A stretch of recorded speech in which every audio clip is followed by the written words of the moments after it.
pointed at the third floor window and you said, well, that's what's her name's bedroom, and Zanny's bedroom is right below, is on the other side. That's what you told me. So that was a lie. That was a lie. And that was going to help find her how? Telling a lie about that bedroom and where Zanny's bedroom is, that was going to help find her how? Huh? It's not helping. But then why would you do it?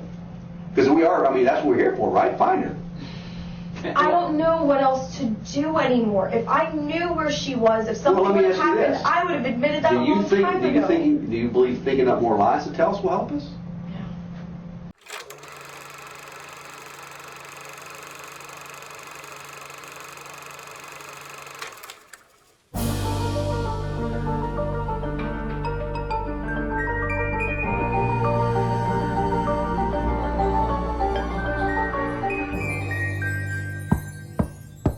Hey y'all. I know some of you probably barely even recognize me because I'm looking fresh as hell with my new haircut. But for those of you who do recognize me, it's Madison. So I'm back at you with a new episode. And you can probably tell from the title, obviously, what we're talking about today. We're discussing the Peacock docuseries revolving around Caylee Anthony. I don't like this lady. I don't like her at all. I know a lot about this case. I have spent a really, really large portion of my life relatively looking into this case. I talked about this before in a previous episode, but there's a lot about Caylee Anthony online, about the trial, about everything that happened.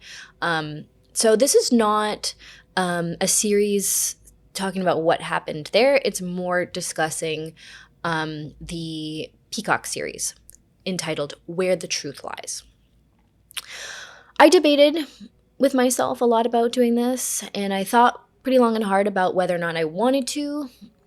At the end of the day, I just decided that I want to, and I'm a grown woman, so I can do what I want, and so I'm doing it. Most the main reason that I wanted to do it is, I mentioned this again before, but after those series came out, I think most people who knew anything about this case saw it for what it was. And we'll get into what exactly that is. But there are people who are, just becoming interested in true crime, who are younger, who weren't super crazy into this case when it happened or shortly after, like I was. I think it was Rosie O'Donnell who recently came out and was like, maybe what Caylee Anthony is saying now is true. And I just really feel that I need to come on here and say, no, Rosie O'Donnell, you are an idiot, and here is why. So I'm going to go through a little bit about the case, a little bit about Caylee's changing stories, what she claimed before, what she's claiming now, and why it is bullshit, etc. I'm going to do my best to keep this tight and clean, and in one episode, which will not be easy for me, but I will do my best. Where to even begin? Well, I've mentioned this before on this channel, that this new series came out, and it is called Where the Truth Lies, and it was created by a woman named Alexandra Hagagag Dean. I don't know how to pronounce Hagagag. I don't know, but I'm going to call her Alex. So who is this woman, and why the hell did she do this? Well, Alexandra seems to be a very educated woman. She holds a BA in History and Literature from Harvard, a Master's in Sciences in the History of Art and Visual Culture from Oxford. She has a Master's in Journalism from Columbia. So, this woman's spent a lot of time in school in some very prestigious universities, and the result of all that education is this documentary series, which I think is very interesting and really begs the question of, this woman who's so educated and smart, although I don't think necessarily that makes you smart, but in some cases it does, some it doesn't. Why the hell did she do this? Why? According to the internet, Alexandra has had a pretty fruitful career in media and network documentary productions. She's worked as a producer, a director, a showrunner, a writer, all these things for various networks and publications. She spent time working on A&E's Secrets of Playboy, which I think was pretty successful, Netflix's Bombshell, the Hedy Lamarr story, YouTube's This Is Paris, that was a documentary about Paris Hilton. I think that was pretty successful as well. So, like, why did you do this, lady? And I think I've boiled it down to either she is just a huge idiot and like kind of fell on a sword for some reason, and within that category of she's an idiot, also like she literally believes Caylee Anthony and thinks that Caylee Anthony's innocent. Maybe she truly believes that. I doubt it though. Or B, Peacock paid her a lot of money. Those are my two guesses. I'm sure there's other possibilities, but those I think would be the most likely scenarios. But she doesn't sound like an idiot. So I don't know. And just as a side note as well, through this episode, I'm going to be adding on a lot of my own speculation and my own opinions, which is not something I normally do too much of, or at least I try to do very sparingly, and try to just stick to the facts of whatever I'm talking about. But this is just a situation that I feel I know a whole lot about and that I have a lot of opinions on. And so I'm going to give a lot of opinions. Okay, so my theory on all of this is that Peacock put this out knowing very much that it would enrage people the way that it has, but expecting that it would get like hella views. And they probably thought that even though people would be rage watching it, it would make a bunch of money because everyone would watch it. And like, you know, I fell right into that trap. So, you know, how can I even hate? I don't know. But I bet that they paid Alexandra a lot of money and or promised her something really big for a future production or something in order to get her to make this series. Because I think that it was like probably and this is just pure speculation, but it would make sense to me that Peacock was like, hey, we should do something on Caylee Anthony. It's like been a bunch of years since that whole thing happened, but like, who can we get to do it? Like, no sane individual is going to want to do it. So like, you'd have to promise somebody a lot to get them to do it. So that's my theory, but who knows? Regardless of why she did it, it has not made her very many fans. I couldn't find her promoting the series anywhere online, which is very odd for a filmmaker. Here is her Twitter bio. There's no mention of Where the Truth Lies, although she mentioned some of her other shows. And for the last, basically since the series came out, whenever she posts anything, people are not nice. Here is her most recent post about anti-Jewish hate and loving LGBT people and her Black brethren. Interesting. And here are the comments. That is pretty much what happens whenever she posts anything, which doesn't seem too often, and I think that's probably why. It's very, very weird. But I'm curious to see what Alexandra does next, because I think that will tell us a little bit more about why she made this awful piece of garbage. No offense, Alex. Let's get into this series. The series is basically one long interview with Caylee as the main subject. They also interview a number of people who were on Caylee's defense team, who are all still supporters of Caylee. Interestingly, Jose Baez is not among them. He's nowhere to be seen. I did see Megyn Kelly did an interview with Jose Baez, and he was still like, yeah, I think she was innocent, whatever. But he's like, I didn't even watch the series. So my guess is he knows exactly who this woman is, and he wants to keep as far away from it as possible, but he still was her lawyer, so he still has to basically kind of be on her side. Also, there were allegations that he and Caylee had some sort of sexual relationship, which I've seen no evidence for, but that's often talked about. It is obvious to me that the filmmaker, Alex, is doing her very best in the series to paint Caylee as a victim. That's what this whole series is about. Caylee Anthony, the victim. She never really challenges Caylee on any of her claims. She pretty much only interviews supporters of Caylee with few and very curated exceptions.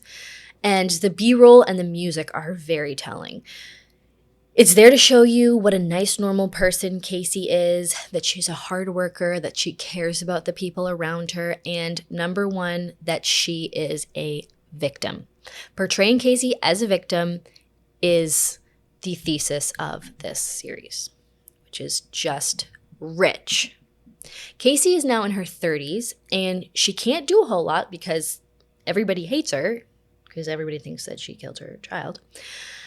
But we learn in this series that after her trial was finished, her whole defense team was like, fuck, like this girl has no skills, she's no money, she's nobody, like we have to help her. And so after the trial, she moved in with the lead investigator on her own defense team, and that is a man named Pat McKenna. And it seemed like she had cut ties with her family for the most part after accusing her father of sexually assaulting her throughout her childhood during the trial. Although it's been said that she does have some contact with her mother still. I don't know if that's still the case, but her mother in an interview after the fact said that she still talks to her. So that is what I believe is the extent of that relationship, but it's essentially done. In any case, Caylee had nowhere to go. She had no skills. Nobody wanted to touch her with a 10-foot pole. So McKenna took her in to his family home. He also let her work for him as a research assistant, which he now claims that she's very good at, and she now claims that she's very good at. And she does a lot of photography. So there's all these shots of her like taking pictures out for like a trail walk by herself where there's nobody else and yada, yada, whatever. In the series, there's a number of scenes as well where Caylee is eating meals with McKenna, and they're all like buddy-buddy, and they make it look like they have this very like special father-daughter relationship, almost like he's the father that she never had. And then they get into interviewing Caylee, and that's where it just gets disgusting. Let me just preface this by saying that I have so much knowledge taking up prime real estate in my head regarding this case. I know the ins and outs. I know about the evidence, the trial, the jury. It's actually kind of embarrassing how much time and energy I have put into absorbing this information for no reason other than I'm just interested in it. And I have very confidently made up my mind about this woman. And I could also be very wrong about this. I really could. That's definitely a possibility, but I don't think so. One thing that is absolutely indisputable about Caylee Anthony is that she is a liar. And not just a liar. Probably the biggest liar on the face of the earth. There is no bigger... Okay, there is that new congressman. I don't know if he's a congressman or whatever. I don't know if people know what I'm talking about, but that Republican senator or Congress guy or whatever who basically has come out and he's just lied about his entire life and then decided to be a politician, which is clearly there's something not right there. He said that he was Jewish and he's not Jewish. And then later he's like, no, I meant I was Jewish. I was like, kind of Jewish. So Caylee Anthony is like that guy. I don't remember what his name is, but she's like that. In case you don't know exactly what I'm talking about, here I'm just going to give a couple examples of some of the huge, bold-faced lies of hers that we know are lies. She lied about graduating from high school to her entire extended family with the help of her parents, who found out right before her graduation that she wasn't going to graduate. And instead of punishing Caylee for this, they threw her the graduation party she was already going to have anyway and lied to all of the guests. Caylee lied about being pregnant and didn't admit to it until it was so obvious that a relative asked about it at a wedding when they were all attending. And again, her mother played dumb and enabled this lie until the lie was pushed to its absolute limit, and then kind of still lies about it to this day. She lied to her friend Amy Hazinga, telling her that her parents were moving out of their family home and that she had made a deal with them that she was going to take over the mortgage and that Amy could move in and that her and Caylee would have the Anthony family home to themselves for whatever reason. And she went so far as to let Amy plan multiple moving dates and kept pushing it off. Amy even started having her mail sent to the house. And Cindy is Caylee's mother, was like, why is Amy's mail being sent here? And finally, once that lie again was pushed to its absolute limit, Caylee finally admitted that she just made it up for no reason. Caylee told all of her friends and family that she was working at Universal Studios as an event planner. She also told friends of hers and her boyfriend, Tony Lazar, that she was in school at the time. And so when everyone thought she was at work or at school, she was literally just dicking around, doing nothing. She stole money from various friends and family members, I guess to make it look like she was making money and buy things or whatever. She continued this Universal Studios lie until the police later took her to Universal Studios and asked her to show them her office. And when she literally walked into Universal Studios, walked around, kept saying hi to people, pretending that she worked there. And it wasn't until she was literally backed into a corner, and again, the lie was pushed to its absolute limit, that Caylee finally turned around and said, all right, I don't work here.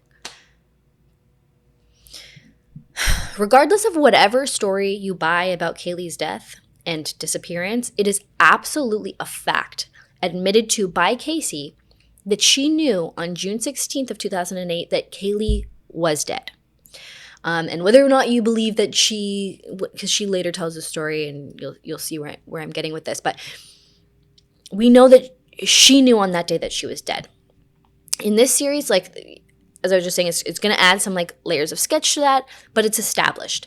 And for the 31 days that nobody knew that Caylee was dead or had disappeared, she told no one. She partied, she got a tattoo, she lived her best life, but she told nobody that her 2-year-old daughter was dead. After the 31 days, she lied and said that the nanny she'd hired, named Zenaida Fernandez Gonzalez, took Caylee and wouldn't give her back.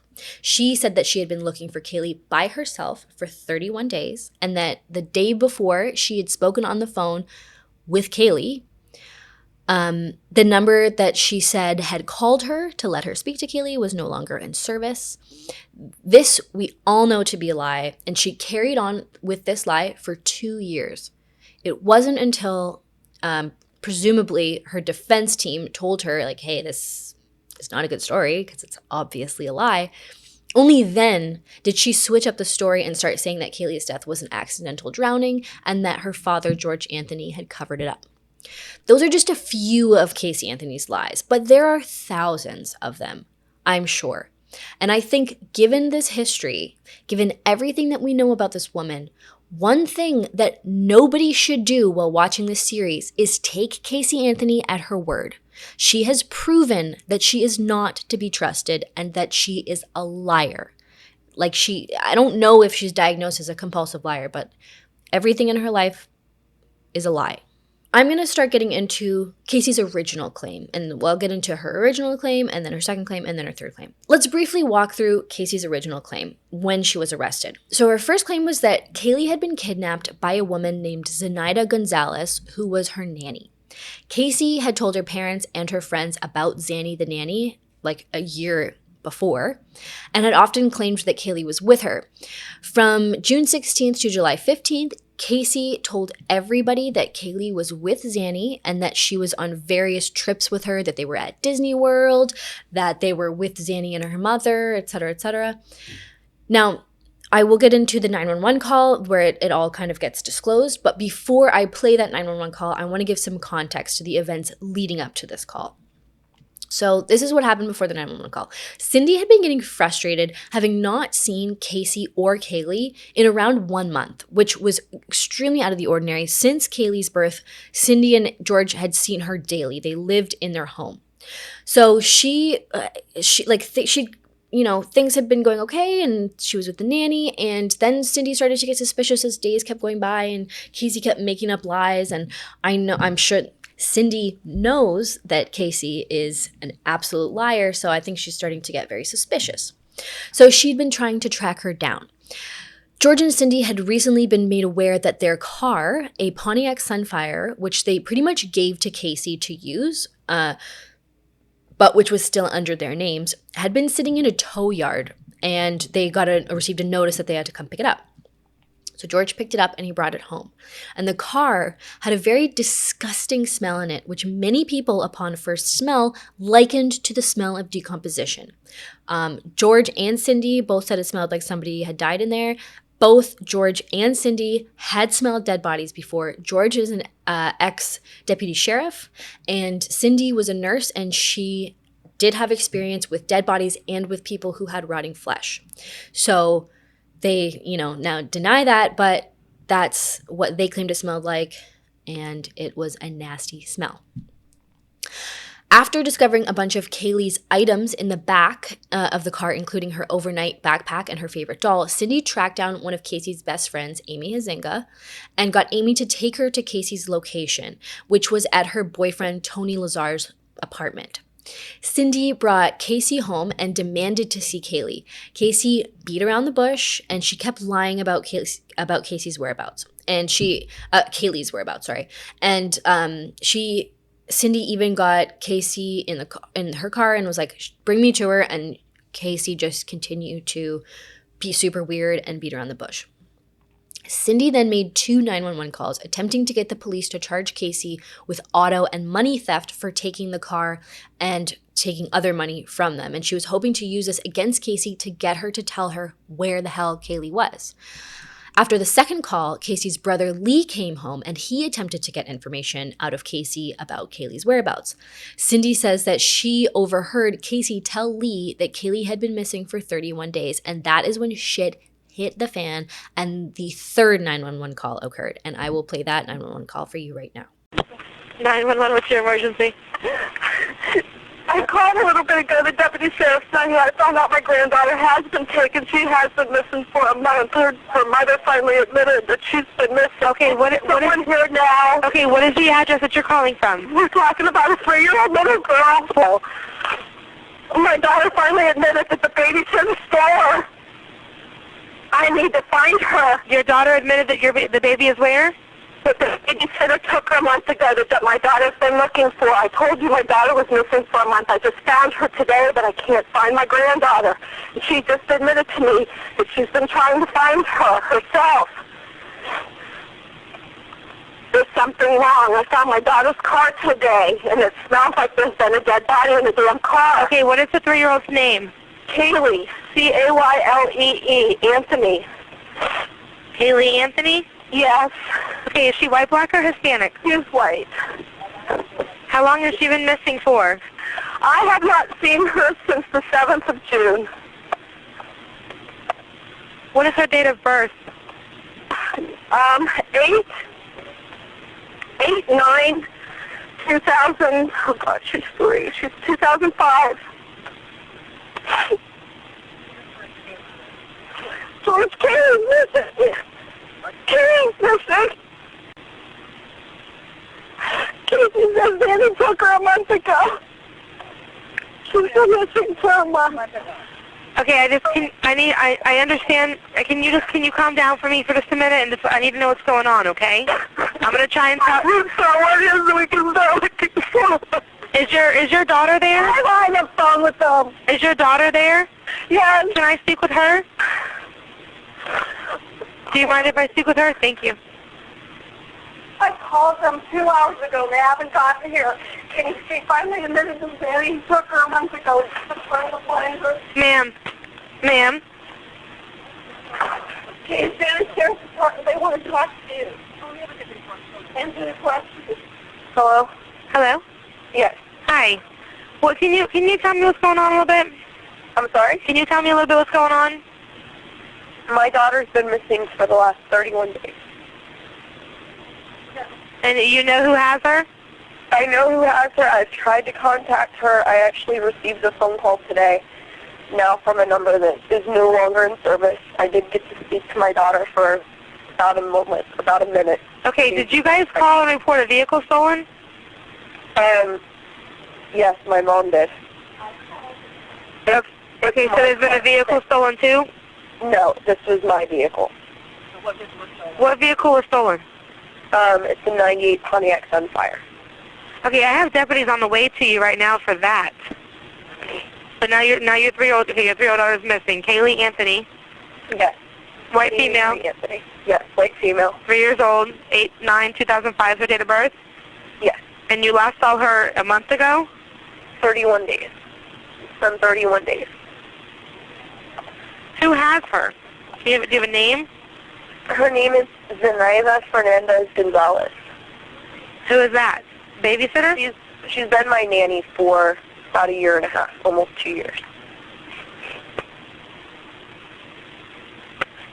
Why are you calling now? Why didn't you call 31 days ago? I've been looking for her and have gone through other resources to try to find her, which was stupid. Okay. Can you give me the name of the nanny again? Like, spell it out for me? Zenaida, Zenaida. Last name? Fernandez? - Gonzalez. Casey stuck to the story for a long time, 2 years in fact. And she was questioned by the police immediately after this 911 call. She was taken into the station. She pretended to be very cooperative, and the interrogation video of that is where you really see she's a good liar. She's very convincing, and she's a relaxed liar. Like, she can just sit there and just say shit, and because you can listen to that entire interview and actually be like, oh, okay, that sounds like reality. But then you know that after it was looked into, literally everything she said was a complete lie. She told them that she worked at Universal Studios, that she shared a nanny, Zenaida Fernandez Gonzalez, with her coworker named Jeff, who she'd previously told her mother that she'd been dating, by the way, and that was all a lie. She said that Zanny had been her nanny for 1.5 years and that she was great. She told them exactly where Zanny had been living, where Zenaida's mother had been living. And the police gathered that all of it was a lie, but they let her keep going because they wanted to see how far she would take it. So they asked Casey to take her to her office at Universal Studios, and as I mentioned before, exactly what happened there. The same thing happened when she took them to the apartment. It was called the Sawgrass Apartments, where Zenaida allegedly lived, according to Casey, and then Zanny's mother's apartment. And after all of those lies, Casey was then charged with child neglect, and she was thrown in jail. No Zenaida Fernandez Gonzalez connected with his case was ever found. There was one random Zenaida Fernandez Gonzalez that was found, and she was cleared of any wrongdoing. And she, interestingly, she had applied for an apartment in that complex that Casey claimed that she lived in. And so there's this theory has come about that maybe Casey saw a rental application or saw something with her name, and that's where she got the name from. I don't know if that's true or not. But it is clear that Casey and this woman, Zenaida, have never crossed paths, even though in this new series she claims to have crossed paths with this woman. I don't think that's inconceivable. I think that maybe she saw the name or something. I don't know. But this woman claimed she knew nothing about Caylee Anthony, and she also tried to sue Casey for defamation, but she was unsuccessful. And that was because she couldn't prove that the Zenaida Fernandez Gonzalez that Casey was talking about was her. It really just seemed like she made that name up. So she wasn't able to prove that Casey was defaming her specifically. And then that Zenaida Fernandez Gonzalez actually went on to get into some other trouble with the law, unfortunately. But she was not involved in this case, so she had nothing to do with it. Anyway, so that was her story for 2 years. And then it all changed when she went to trial. So I'll just play you a little bit of Jose Baez's opening statement. Everyone wants to know what happened. How in the world can a mother wait 30 days before ever reporting her child missing? It's insane. It's bizarre. Something's just not right about that. Well, the answer is actually relatively simple. She never was missing. Caylee Anthony died on June 16, 2008, when she drowned in her family's swimming pool. You're going to hear that Caylee loved to swim, and Caylee could get out of the house very easily, and did so on that day. We hear about it every day, or once a week, or once every other week. We hear of a story on the news, or we'll see a little blurb on the newspaper about some poor child who accidentally drowned in the family swimming pool.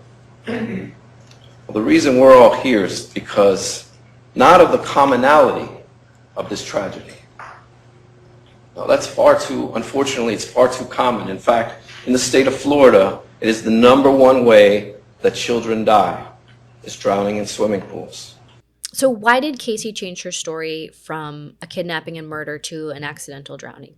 Well, it's unclear. Who knows for sure? But I'm sure that would have been a discussion between Caylee and Jose Baez. Here's my theory. I have to imagine that Jose, being the intelligent person that he was, sat Caylee down and told her to cut the crap about the nanny. It was proven to be false, and nobody would buy it. If they went to trial with that story, 100% she would be convicted. And mind you, the death penalty is on the table for this trial, so stakes are high. They needed a good story, or a story that would present a lot of reasonable doubt. The Anthonys had a pool in their backyard. And what he said in that statement about pool drownings being the #1 cause of death for children in Florida is absolutely true, making the idea extremely believable. But it wouldn't be good enough to just change that story. No, they had to account for why she had never said anything for the 31 days and still kept quiet until her family forced it out of her, and why she had made up the story about the nanny thereafter. So here's what Jose presented as the reason that Caylee lied. And it all began when Caylee was 8 years old and her father came into her room and began to touch her inappropriately. And it escalated. And it escalated. What does a sex abuse survivor look like? They wear a scarlet letter. They have a tattoo on their forehead. We could all be sitting next to a person who's a sex abuse survivor and never even know it. These things are kept quiet. And these ugly secrets slowly will come out through this trial. A little bit of a sign here, a sign there, a sign here. And you'll be able to know and see what makes Caylee Anthony behave the way she does. Why did she act as if nothing was wrong? She didn't run. She didn't move to California, New York, and say to her parents, "Sorry, you're never going to see your granddaughter again." That's the easiest thing to do. Instead, she acted as if it never happened. It never even happened. You hear stories of this Zanny the nanny. It's true. For 2 years, she pretended she had a job and pretended she had a nanny. Is that normal? Is that what normal people do? They get dressed up. They pretend that they're going to work. They have fake emails from work. Well, there was a reason behind this. Something's not right here. And anything Caylee could do to protect her child, she did, including living a lie, making up a nanny, making up a job. That's what Caylee had to do to live. She wanted to live. She forced herself to live in a world that she wanted to, not the one she was thrust into. And you're going to see throughout this case how some of this evidence came to be. For example, when Caylee came home and told her family that she was pregnant, it was to be kept quiet. No one was to know. Why? I hate to say, you'll have to speculate why. Unfortunately, because of the way this case was investigated, we'll never know all the answers. You see, in order to explain Caylee's behavior that would otherwise be more reasonably explained by some sort of very narcissistic personality disorder or something, they had to make Caylee out to be a victim of her family, a victim of molestation from her father and her brother, and of an extremely controlling mother who forced her to lie her whole life. No actual evidence ever came out about any sort of sexual assault from family members on Caylee. Nothing. But this was a very smart defense. Remember, the defense does not have to prove anything. They just have to create reasonable doubt. alternate possibilities that caused the jury to have doubts about the prosecution's story. And although it could not be proven that Casey was a sexual assault victim, it was clear and well known that the Anthonys were not perfect. They were, in fact, a pretty dysfunctional bunch. Now, I'm just going to sidetrack a little bit and talk about the Anthony family dynamics because I think it's very important foundational information to know in order to understand why this defense was so good and why it worked so well. So we'll rewind back a little bit and talk about the Anthony family. So Cindy Anthony was a very overbearing and controlling woman. She and Casey had a huge fight only days before Caylee died, where apparently Cindy had threatened to take Caylee away from Casey or threatened to go to child services or whatever and take over custody because she felt that Casey was being an unfit mother. Cindy was the first person to hold Caylee in the hospital. She robbed Casey of that first opportunity as a mother.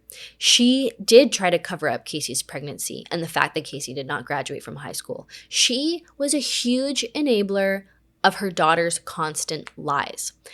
I think it is very clear that Casey and Cindy are very similar people. Cindy has this need for control, and she runs that whole family. She works and makes money and provides for that family. She seems to need to dictate everything to control the narrative, and that's very much like Casey. And I'm sure both of them suffer from some sort of weird control issues. But I do think, Casey, that has been taken very far with Casey. And I think also Cindy has this need to portray her family as a nice, happy family, and she'll do anything in order to keep that facade. And I think it's clear that she goes to some great lengths. And by that, I mean enabling Casey to lie and allowing her daughter to tell people that she graduated and to say, oh, she's not pregnant, and go with the story that she doesn't know who the father is or all these lies about who the father is and whatever. It's very clear that Cindy enables her daughter, which is always extremely dangerous. George Anthony has his own issues. He had cheated on Cindy. He had a hard time holding a job. He went from being a deputy sheriff and I believe a homicide detective to a security guard. He had a gambling problem, which caused financial issues for the entire family. George seemed to be a very weak man. So him and Cindy combined made for quite the rough little duo, if you ask me. And they seem to have a very kind of symbiotic relationship.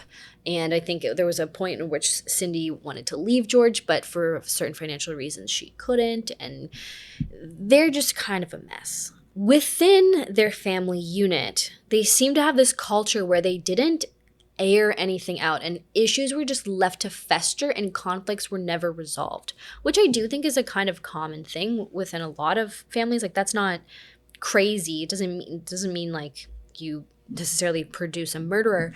But all of that kind of goes toward what I was talking about Cindy, what I was explaining about her, in which everything with Casey just got enabled. That type of dynamic helps to enable somebody who lies because it's all just even in the documentary, Casey, she's referring to sexual assault allegations, but she's we presented as a perfect family, but really things were terrible at home. And there is a grain of truth to that. There was things were not great at her home. They were not the way that she says they were. In my opinion, but they weren't great and they were messy. But a lot of people's families are messy. Cindy and George, they were not great parents. They weren't horrific, but they were not great parents. They literally raised a monster, in my opinion. But there's no indication that they were abusive or that their failings came out of malice or anything. I think that both of them were just not super well-equipped people, and they probably had similar family lives or issues in their own upbringing that caused all of this. It was just more circumstance and just a situation with imperfect people. But it doesn't look like they abused anybody. And for all of their shortcomings as parents, they seem to be pretty decent grandparents. And I think that is clear that they really loved Caylee very much. And I will say, I do think that Cindy probably took things a bit far with Caylee and maybe tried to be more of a mother figure than she should have, which I believe led to a lot of tension between her and Casey. You would hear a lot in this Peacock documentary and in the trial that Casey was such a good mother, that Caylee was always fed, she was always clothed, she had toys, she never went without. Casey always had snacks for Casey always had snacks for Caylee and taught her things, and she learned Spanish from Dora the Explorer and blah, blah, blah, blah, blah. I would counter this by saying that, one, it was George and Cindy who housed Caylee, who provided food for Caylee, who bought clothes and toys for Caylee. Even if Casey was buying things for her daughter, it was probably using money that she stole from her family. This idea that Casey was such a good mother is, in my opinion, baloney. For one thing, as I just mentioned, it was her parents who were really financially providing everything for Caylee. But also, they watched Caylee quite a bit, and both of them worked. Another thing that a lot of witnesses talk about is how great Casey was with Caylee. So not just in her providing things for her, but like the two of them together and how they were like such a great duo and they had a great relationship, and Casey was such a loving mother to Caylee. And I think that most good people just can't really wrap their heads around just how easy it is to fake things like that. It is so easy to make yourself look like a great mother, especially in front of friends and boyfriends and people who don't have kids of their own and who don't really know what it's like. I would bet all my money that whatever her behavior with Caylee was like when she was with her friends, it was very different behind closed doors when she was alone with Caylee. A lot of her friends talk about their experiences with Casey and Caylee, but then so her boyfriend, Tony Lazzaro, got on the stand and he was like, yeah, Casey was a great mother, whatever. And they're like, how many times did you see Casey and Caylee together? 3 times. 3 times. That's it. You know how easy it is to make yourself look like a good mother 3 times? It's absurdly easy. It cannot be understated how much of a liar Casey was. Casey was not only a liar, but she was also a gold medal manipulator. She was constantly pawning off Caylee to her parents. She even had one of her friends babysitting Caylee for a while for free while she was pretending to work. Okay? Really, she was just hanging out with friends when her friend was watching her daughter, which is absurd to me. Do you know how much childcare costs? Do you know how much it costs to leave your child with a babysitter these days? A lot. And her friend was just doing it for free because she thought she was helping out her friend who was trying to work and be a single mom when she was really playing video games with a boyfriend or something. She also stole money from her best friend and from her own grandmother. It is absolutely obvious, especially if you watch any of the jail conversations that she had with her family, that Casey is the world's most self-centered person. It's actually disgusting to watch. She literally cannot fathom why people are concentrating their time on her missing 2-year-old daughter instead of her. It is so painfully obvious, even to her family, that the nanny story was a lie and that Casey knew exactly what happened to Caylee, but her family knew that they had to walk on eggshells around her because it would be worse if she just stopped talking. They also, after she was arrested, they could only talk to her in recorded sessions in the jail, so they can never really come out and ask her things, but you can tell that they know she's lying and they're just trying their best to squeeze information out of her, and they're just going with it. And we know that they know that she's a liar because George, which it's talked about a lot in this docuseries, he had talked to the officers and been they spoke to the officers and were like, she's a liar. Everything she's saying is a lie. They desperately wanted to get the truth out of her and were trying to do so through the police officers. And George was a witness at a grand jury, and he testified to that when both of them were on trial. During the trial, when both of them were on the stand, they had to admit to all of the lies that Casey had told. Like, it was not a secret to them that Casey was a giant liar. I think, very sadly, that deep down, and I don't even know how deep, but both Cindy and George knew that they had created this person. And so for them, it's definitely, they don't come right out and say these things as obviously as I'm saying them, but it's gotten to a point where it's pretty close. Now, the story given by the defense was that Caylee accidentally drowned in the family pool. And when Casey and George Anthony realized this, and they were the only ones home, George covered it up and dealt with the accidental death, and Casey used the only defense mechanism that she had used her whole life, which was lying and pretending that everything was normal and that nothing had ever happened.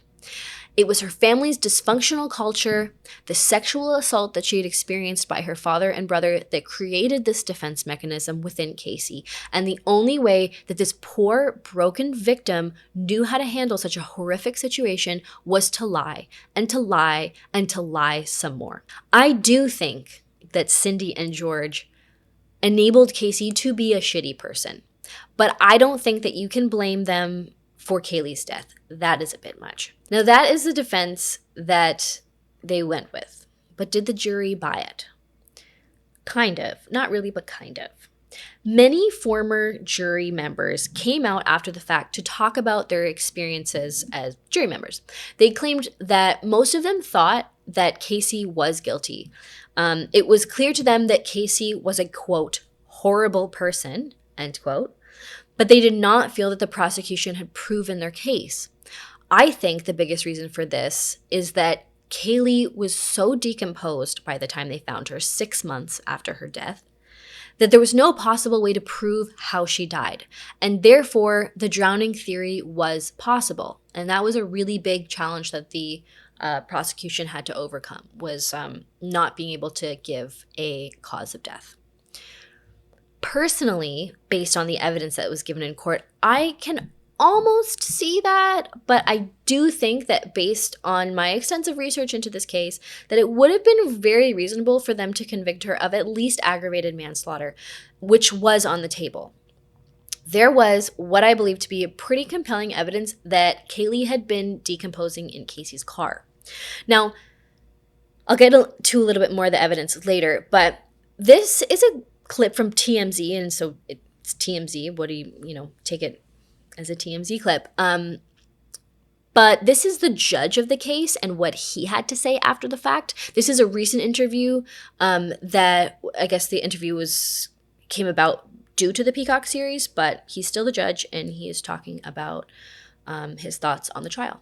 What do you think about the fact that Caylee Anthony is finally speaking out, but in a documentary that seems to be tilted, toward her version? I'm not surprised, but that was the same crap that was floated at the trial, that the child somehow or another slipped out of the home, drowned in the pool. Mr. Anthony retrieved the child, brought the child in, and then took the child and dumped it in a swampy area like a piece of trash. Yet the jury, did they kind of buy that by acquitting her?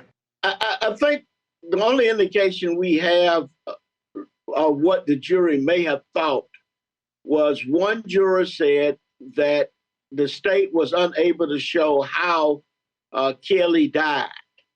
And that, to me, is a very important point. Not that they bought the story that was told by the defense in this case. It's more that there was a lack of evidence on the side of prosecutors, is what jurors were saying after the trial. Exactly, and the sad part about it, the state did not have to show how she died. That's not an element to be proven. They only had to show that she had in fact died and that it was a homicide. Were you surprised by the jury's verdict? The state of Florida put together a very compelling case. And like everyone else, I thought the state had put enough evidence on that if the jury believed it, it would sustain a verdict of guilty. But the jury did not believe that. So that's the result. One of the things I've learned from being a former prosecutor and a judge is anything can happen in a trial. There's no such thing as a lock case. So was I surprised? Yes and no. I always knew in the back of my mind that was a possibility, and you have to give the defense credit. Mr. Baez and Mr. Mason literally littered that case with as much reasonable doubt as they possibly could. And so when that verdict came out, you could attach a reason. They did a great job, as defense attorneys will sometimes do. Do you think justice was served in the trial? Anytime a jury returns a verdict, the answer to your question is yes. So, I don't know. I do kind of see why maybe some jury members couldn't say for sure. And it was a death penalty case. So I think, you know, if I was a jury member, I would, and I don't know if this was a choice, but I would have said, I think I would have said yes to convicting her of first-degree murder, but I wouldn't want her getting the death penalty because I think that there wasn't reasonable doubt, but unless it is so obvious, like the Chris Watts situation, you know, we shouldn't just be killing people. I don't know how hot of a take that will be, but, you know, fight me on it if you want. 10 plus years later, Caylee Anthony has come out with yet another differing story on how Caylee died.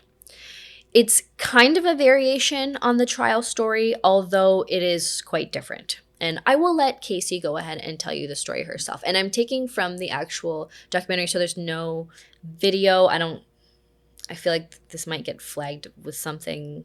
I've seen some people have trouble with it, so hopefully this audio will be fine. So I know you want to ask me about the last day she was here, the last day that I saw her, the day she disappeared.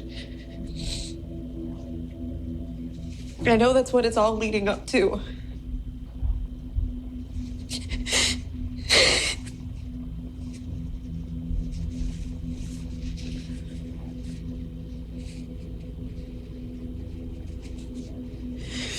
I can tell you about what I remember from that morning. It's not much.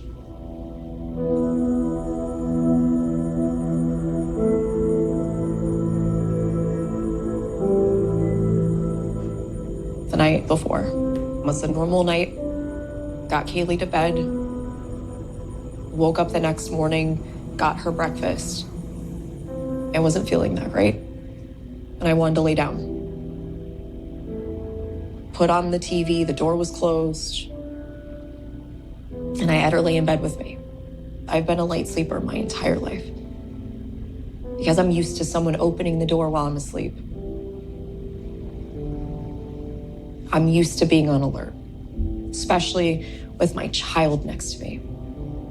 It's part of the reason she slept in bed with me so much. In my bed, with pillows stuffed against the wall, with the bed up against it so she couldn't fall, so the bed couldn't move.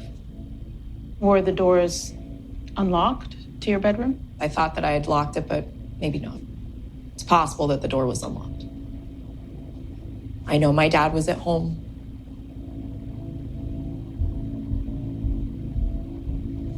But I fell asleep and was asleep for a while. And I was awoken by him shaking me and asking me where Caylee was, which didn't make sense because I looked next to me and that's where she was. TV was still on. She would never even leave my room without telling me, even if she had to go to the bathroom. She'd never just leave me there. She knew she wasn't allowed to just be in the house by herself. And I immediately start looking around the house. Her room, what used to be my brother's room, in the bathroom, my parents' room, the garage. I go outside and I'm looking to see where she could be. She's not in her playhouse. Where is she? Why is she not here? It didn't make sense. It still doesn't make sense. She had never done that before. Why that day? Did you look inside the pool? Didn't have to. By the time I came back around from the left side of the house, I came back around towards the front porch. She's standing there with her. She's soaking wet.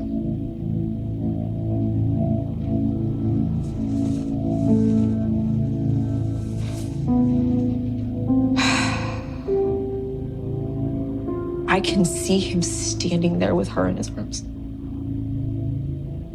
And hand her to me. And telling me that it's my fault. That I did that. That I caused that. And I just collapsed with her in my arms. What did she feel like? She was heavy. She was cold.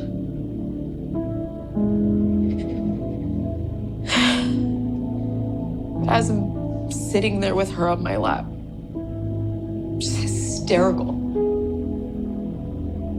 Just staring at her, not knowing what to do. He takes her from me and he immediately softens his tone and tells me it's gonna be okay. That she was going to be okay. That's what he said to me. I wanted to believe him because I wanted her to be okay.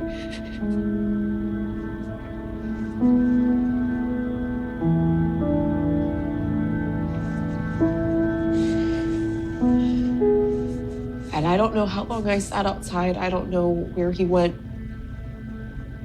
He took her from me and he walked away. I know he went back in through the screen doors and he went back into the house. But I don't know where she went. And I don't know what he did. I just want her back. That's all I wanted this entire time.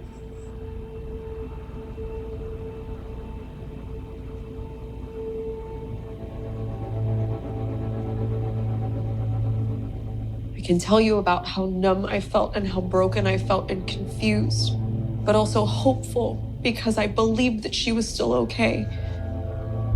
And I know people are gonna question, well, why didn't I make a phone call? Why didn't I call 911? Why did I even wait to tell my mom anything? But I didn't tell her anything. Why lie? Why not do 100 things 100 different ways? But I have to live with that. Knowing that I failed to protect my child. And that I kept failing her even after that. I failed her again and again and again. Because I still protected the person who hurt me.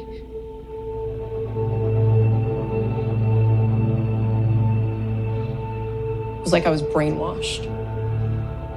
And it wasn't until much later that I started to really realize why. So first of all, I'm no body language expert, and kind of skeptical of body language experts anyway, but I can't tell you definitively that somebody is lying under any circumstances, as I'm just a random person. But one thing I do know a little bit about, actually a lot about, is acting.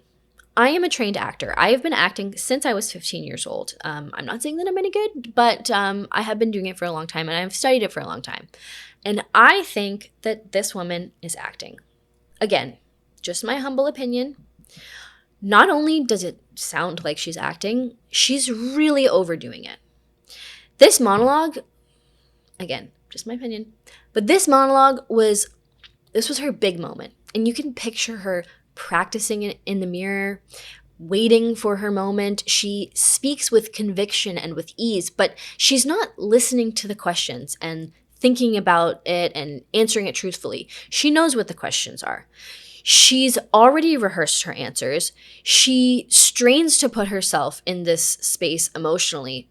Casey would almost be a good actor, almost, but I don't buy it. I don't buy that she actually knows what these emotions feel like. she only knows what these emotions look like. So her imitation of human emotions is shallow, and you can feel it. And that's, again, just my opinion. And I have a bias because I think that she killed her child. So take my opinions with a grain of salt. And if you disagree with me, totally fine. I'd love to hear it. As for the actual story, and she goes on later, she implies that Caylee was with George and that she was asleep in her room, something happened, and whatever that something was resulted in Caylee's death. And whatever happened there resulted in Caylee being soaking wet and George being wet, like from the waist down or on its bottom half. Later, she says that Caylee could not have drowned in the pool accidentally because she could not have gotten into the pool because the ladder was not there. The ladder was by her statement, the ladder was nowhere to be seen, and Caylee could not have gotten into the pool by herself. It was too high. This would be implying another person put Caylee in the pool on purpose, and George was the only other person there. And she says later that she does not think that it was an accident. She refuses to come out and say, I think that George killed Caylee on purpose, but that's literally what she's saying. And here is her explanation for her behavior for the following 31 days. This is the building where Tony Lazzaro, Clint House, and his other roommates used to live. Tony and I had been seeing each other a couple months. The day my father took Caylee away, this is where I came after I left my house that afternoon. I think I stayed here about 3 weeks out of the 31 days. I just tried to be as normal as I could around him and even around his roommates. That was part of the main instruction from my dad, was just to be as normal as possible. I couldn't show that there was anything going on to anyone else. All of the photos that people see of me out during those 31 days, I wasn't out partying. You don't see drinks in my hand. I was there actually working. I was there helping Tony promote. But you weren't going through the cycles of grief. No. During the 31 days, I genuinely believed that Caylee was still alive. My father kept telling me she was okay. I just had to keep following his instructions. But there were no threats. I just knew that I had to do what he wanted me to do, and the same reason that I knew that since the time I was 8 years old. Just do what he wants. It worked before, do it now. So you shut down, you became robotic. Did what I needed to do to survive. People also don't know when you're crying in a bathroom, alone, trying to pull yourself together. You can never see behind closed doors unless someone chooses to let you in.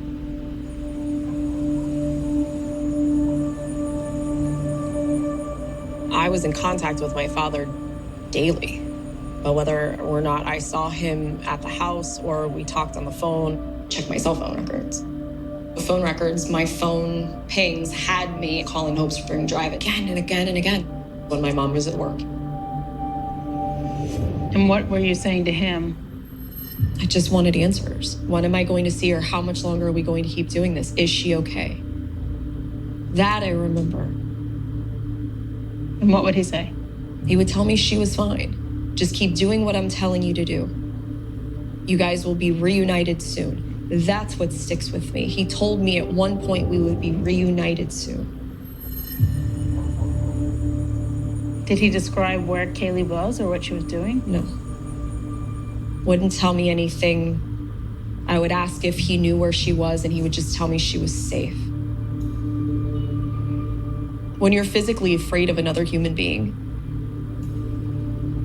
and you were conditioned to say and do what they wanted you to say and do, even as an adult, you're still going to revert right back to it.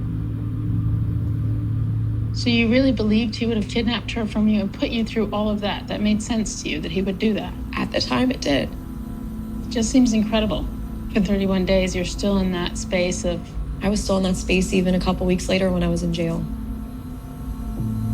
Hopeful. So why is this laughable?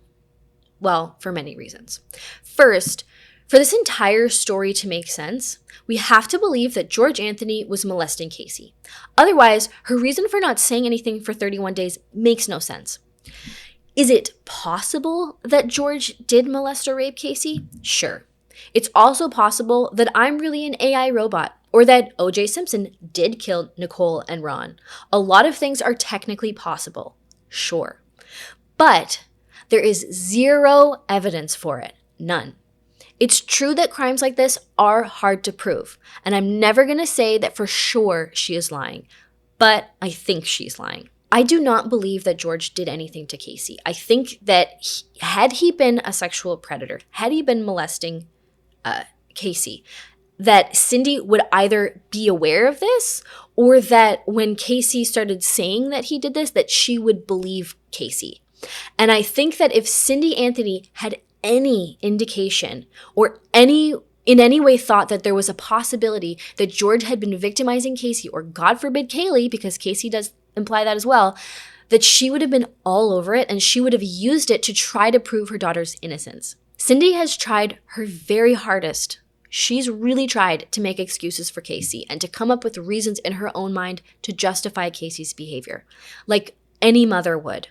Many people believe that Cindy was lying on the stand when she claimed responsibility for the search history on the family's computer regarding chloroform. She claimed that she was looking up chlorophyll one day, and chloroform is like some kind of offshoot of chlorophyll, which she was looking up because her dog was eating some bamboo and thought whatever. Just she came up with some bullshit reasons.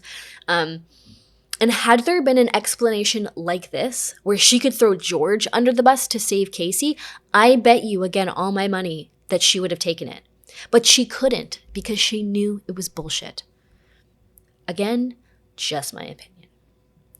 Now, here is the evidence that we have that I believe points towards Caylee's guilt.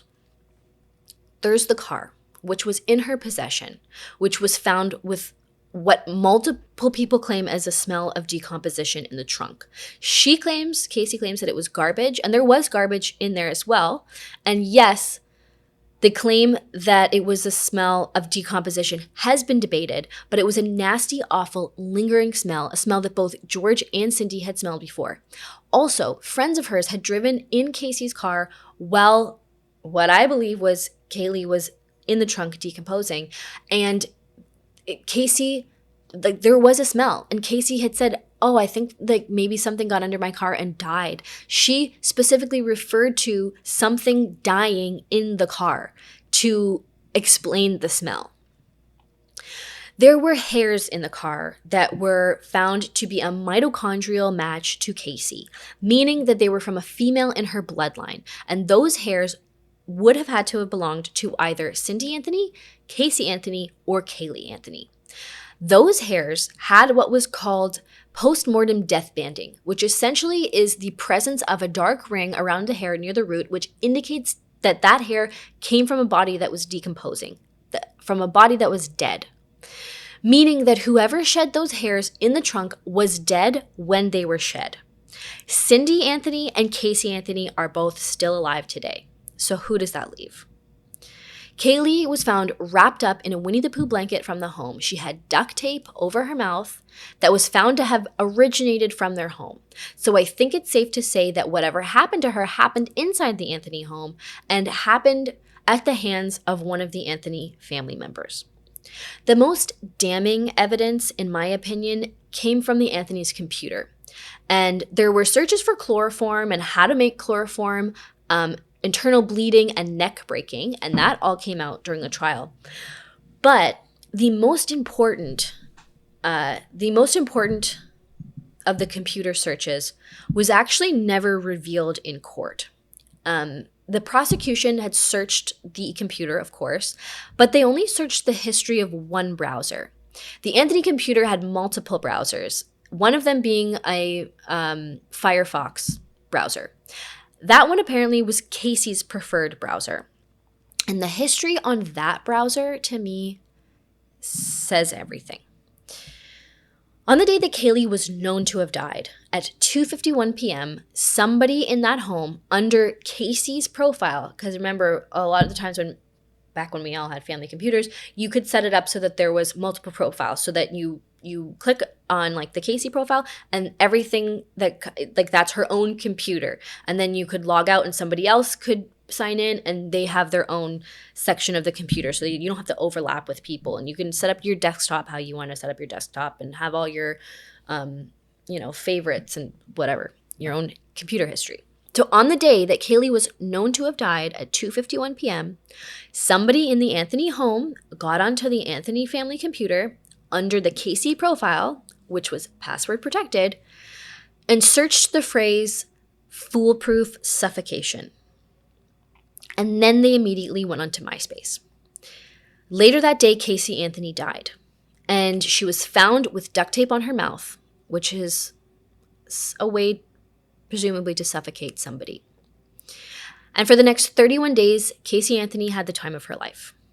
Why do I think Caylee Anthony made the search, even though in the Peacock documentary series she claims she didn't, and her reasoning was she didn't? I didn't do it. I didn't. That's it. That's all she does. Cindy Anthony was at work that day. That is documented and undisputed.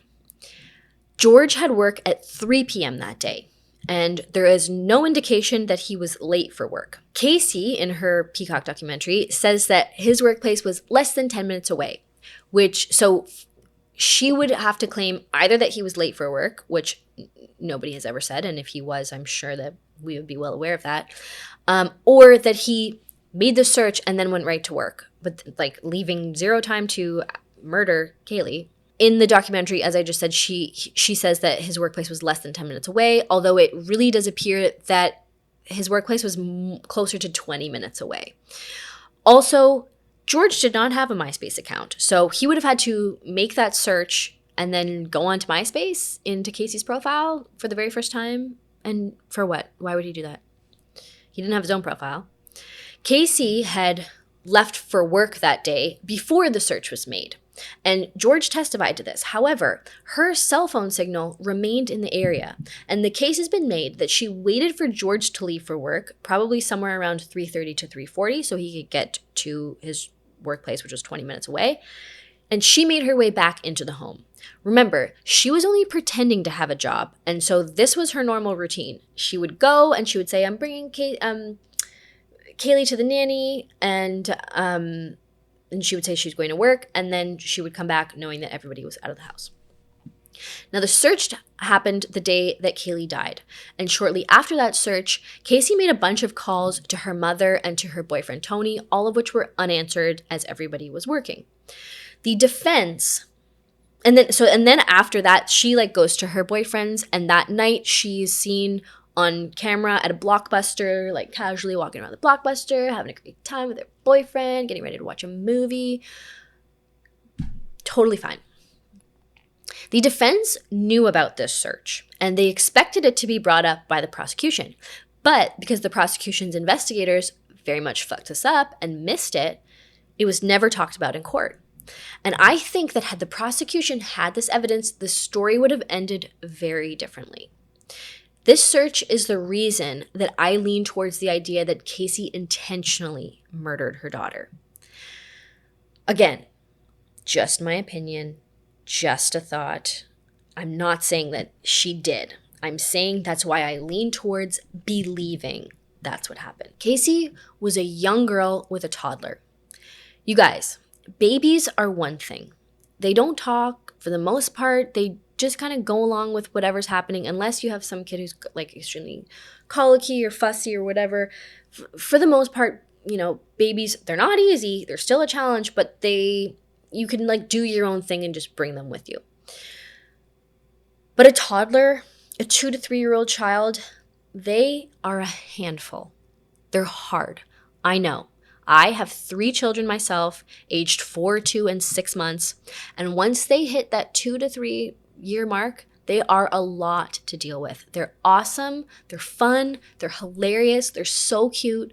But they talk back. They test boundaries. They don't listen. They make a mess. They're extremely self-centered. And Caylee was young. She was barely over 20. She was very self-centered. And she was missing out on all of the fun that her friends were having because she was a mother with responsibilities. Casey enjoyed nightlife, which was wholly incompatible with being a single mom. It just is. She had a new relationship with Tony, who she was head over heels for and who worked in the nightlife industry, and she desperately wanted to be a part of that. And she had this 2-year-old child who was starting to get on her nerves. She was cramping her style. She's got lie on top of lie on top of lie going. Her mother and father, who are the real source of her free childcare, are no longer taking Caylee anymore. Both of them worked full-time, and they were starting to get weirded out by the fact that Casey would work all day, then come home with Caylee, and then want to go out all night. And they would be like, weren't you working all day? Like, don't you want to spend time with your child? Meanwhile, they are unaware of the fact that Casey was spending her whole day with Caylee when she was pretending to be working. So Casey was feeling like, oh, and I know the feeling. Like, if you stay home with your child, you, like, so for example, I stayed home with my first 2 kids, and now I just have the one at home or whatever. But I'm home all day, and by the time my husband gets home, I'm like, take them. I want to get out of here. Leave me alone. I just want to go sit on my own and just, like, have a breather. So she's got the kid all day. And then by the end of the day, when she finally wants to, like, you know, have a breather from the child, her parents are like, didn't you not see your kid all day? You should want to see your kid. And she has to go with that because she told them that she was not with her child all day. So, you know, she's created a mess for herself. Anyway, the whole point of the story is, like, Casey may have appeared to love being a mother and whatever, but it is so very possible that she was tired. She'd gotten to the point where she's like, fuck, I had a child when I was 18 years old. I kind of regret it. I just want to, like, her friends were going on a trip to Puerto Rico. She really wanted to go on it, but she couldn't go because she had this child. Like, she can't do any of the things that she wants to do. And that is an understandable thing to be feeling. But I think Casey did the most selfish thing that she could have possibly done in order to relieve herself of the situation. And then Casey and Cindy had the huge fight where allegedly Cindy threatened to take custody of Caylee because Casey was not being a good enough mom, in her opinion. And a lot of people ask a very reasonable question about this whole scenario. If Casey wanted to get rid of the responsibility of having a child, and if Cindy wanted to take custody of Caylee, why didn't Casey just let that happen? Why didn't Casey just give her mother custody of Caylee? It would have solved all of her problems. And you know, you have to assume that she does love Caylee in some way, and it would have given her a better life. And it's a good question. But I think that the answer lies in Casey's own psyche. Casey was as selfish as they come. Again, cannot be understated. She was a liar. She loved that she had this reputation for being a great mom, for smashing the stereotypes of unfit teen moms. She was raising her child. She had a cool job working as an event planner at Universal Studios. She was in school. She was really doing it all. Wow, good for her. And now she was helping Tony to do club promotion at night. Among the shot girls who worked for Tony and who Casey managed, and also among her own friends, Casey had this reputation for being like the mother-like figure, the one who would protect everyone else and defend others that she cared about. She was a mama bear, if you will. And this whole reputation, this facade, was built on a very shaky foundation of lies. If Cindy took custody of Caylee, there goes Casey's public identity. Her failures would be exposed. Her lies would be revealed. She'd probably have to get a real job. God help her. Maybe to some of you, this doesn't sound like a big deal, but remember who we're dealing with. This is Caylee Anthony. She has something very psychologically wrong with her. And also, she's extremely immature. Like, she's got, like, the high school mentality. And, like, remember when you were in high school and, like, every little thing was, like, the end of the world? Like, that's how she thinks about these things, I have to assume. I don't know exactly if she does have some sort of, like, psychological issue or whatever, or any sort of diagnosis. But I would guess that she falls somewhere on the narcissism spectrum, probably on the very high end. Maybe she's a sociopath. Here is Casey's first phone call that she made after she was arrested, when everyone else was worried sick about where the hell 2-year-old Caylee Anthony was. This is how Casey was behaving. All she cared about was talking to Tony. Everybody knows that Casey is lying. And the way that her friend Christina was acting was really how Casey should have been acting. Please listen to this phone call. Casey? Mom. Hey, sweetie. Oh, I just saw your nice little cameo on TV. Which one? What do you mean, which one? Which one? I did 4 different ones, and I don't know. I haven't seen them all. I've only seen 1 or 2 so far. You don't know what my involvement is and stuff?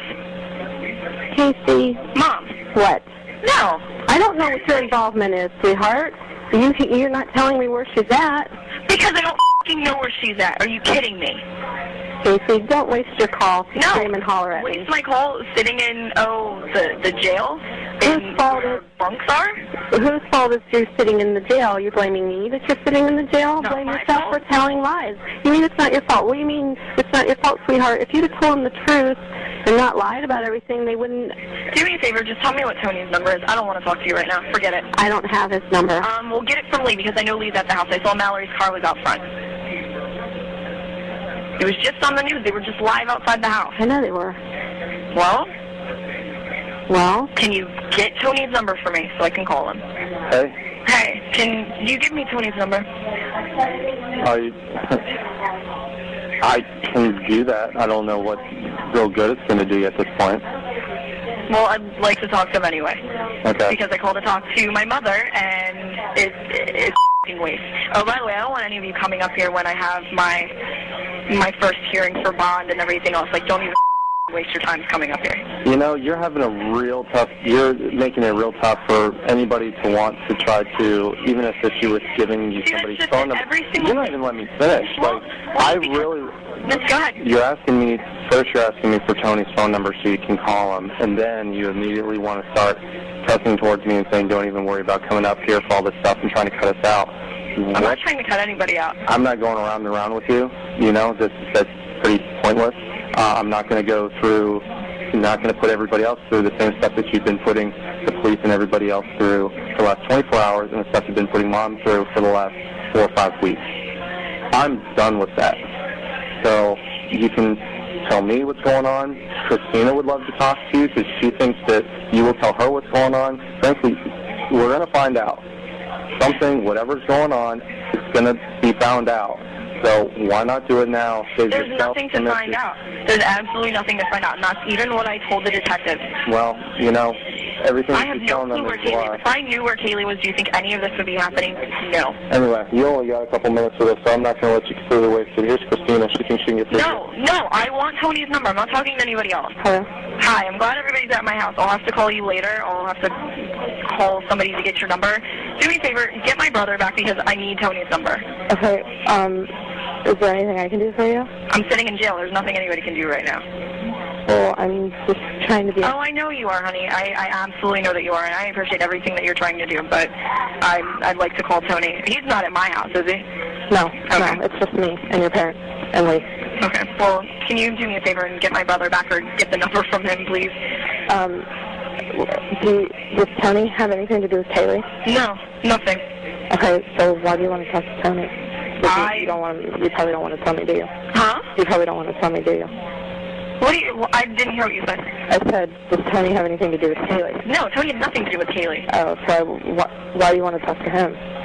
You probably don't want to tell me. He's my boyfriend, and I want to actually try to sit and talk to him because I didn't get a chance to talk to him earlier because I got arrested on whim today. Because they're blaming me for stuff that I never would do, that I didn't do. Okay. Well, I'm on your side, you know that, right? I know that. I just want to talk to Tony and get a little bit of... Casey, you have to tell me if you know anything about Caylee. Sweetheart, if anything happens to Caylee, Casey, I'll die. You understand? I'll die. If anything happens to that baby. Oh, my God. Calling you guys? A waste. Huge waste. Honey, I love you. You know I would not let anything happen to my daughter. If I knew where she was, this wouldn't be going on. Well, how come everybody's saying you're lying? Because nobody's listening to anything that I'm saying. The media completely misconstrued everything that I said. Detectives told them they got all of their information from me, yet at the same time, they're twisting stuff. They've already said they're going to pin this on me if they don't find Caylee. I'm glad that you're there. Thank you for your help. I will let you know if there's anything that you can do. You can't tell me anybody that can find Caylee. Nobody. No, because every number that I've tried, every number that I've called is disconnected. Nothing. I can't get a hold of anybody. But that girl was the last person to have her? She was the last person to have her. That was the last time I saw Caylee.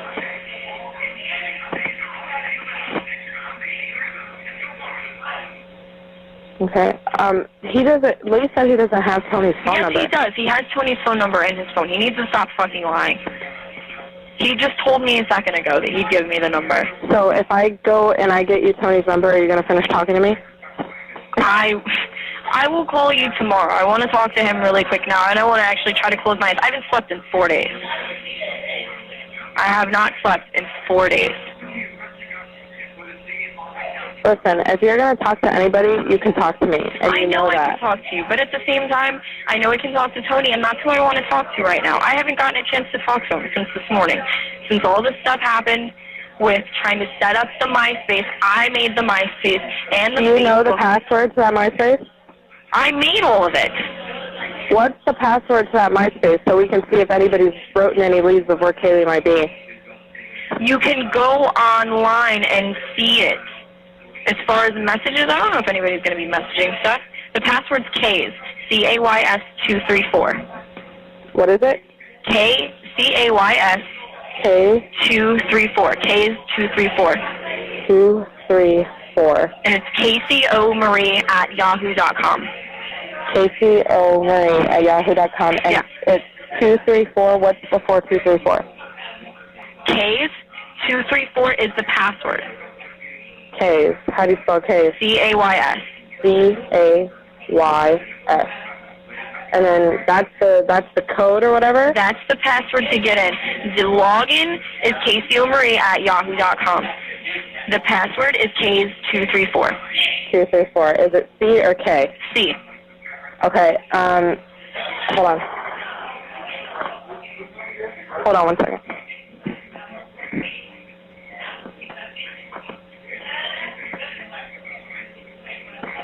Hold on 1 second. Okay.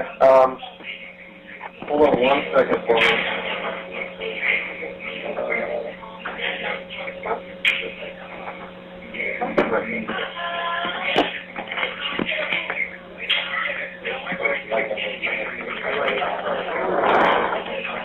Okay, Tony's number? Yeah. You ready? 631? I know that, yeah. 902? 902? 5446. 5446? 5443. 5443. Can Tony tell me anything? Baby, Tony doesn't know anything. And I haven't even talked to him since this morning. Has Tony seen Caylee? Tony hasn't seen Caylee since the beginning of June. What was the number again? 904? 631 902. Oh, 902.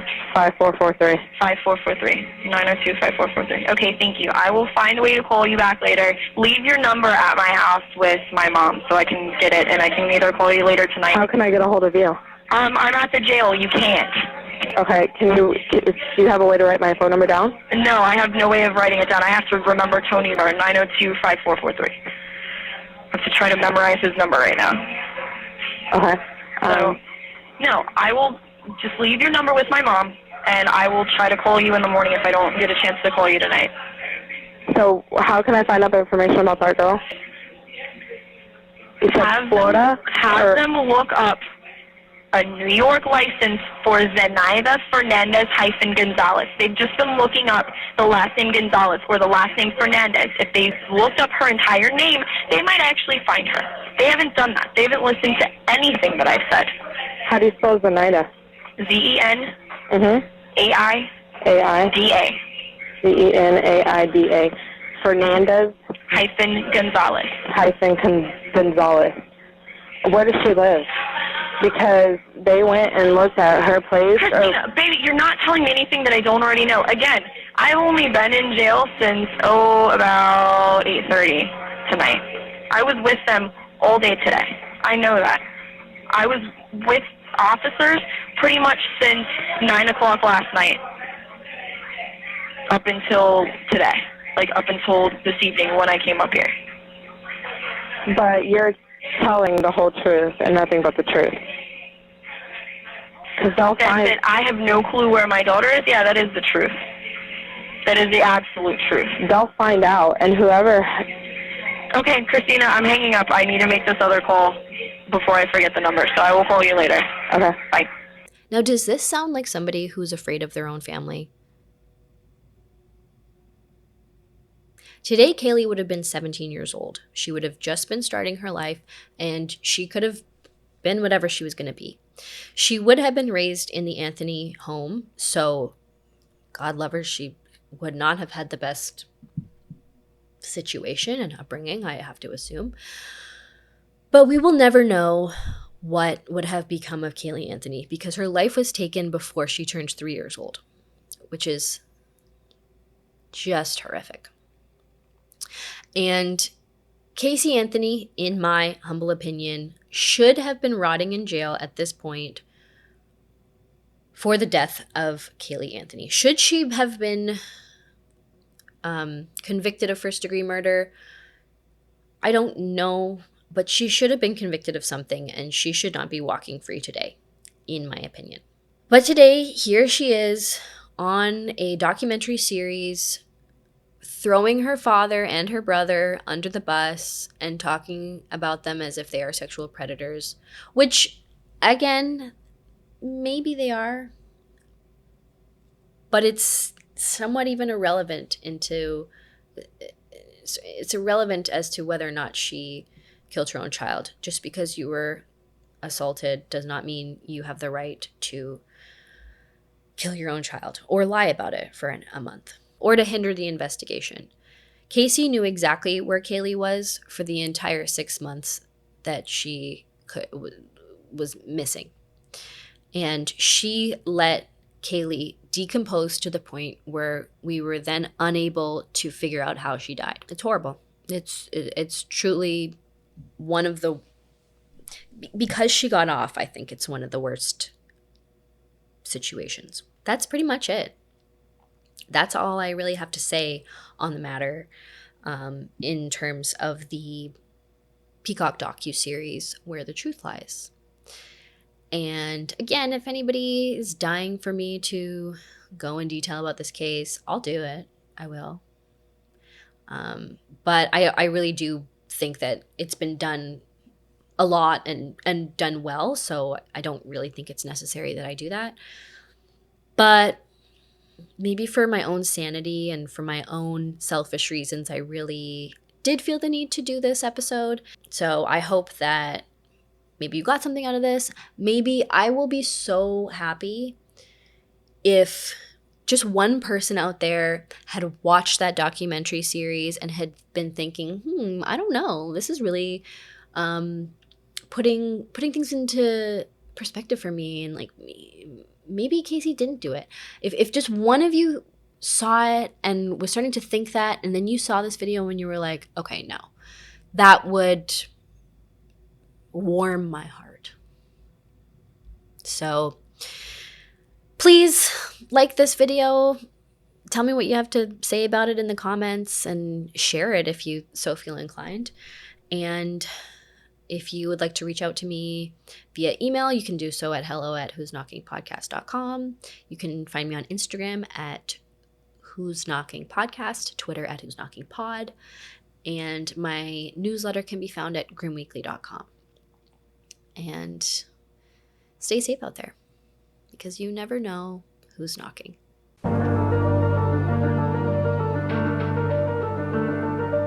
This podcast is produced in collaboration with Lost Line Media. Artwork by August Digital. Music by Matthew Cook.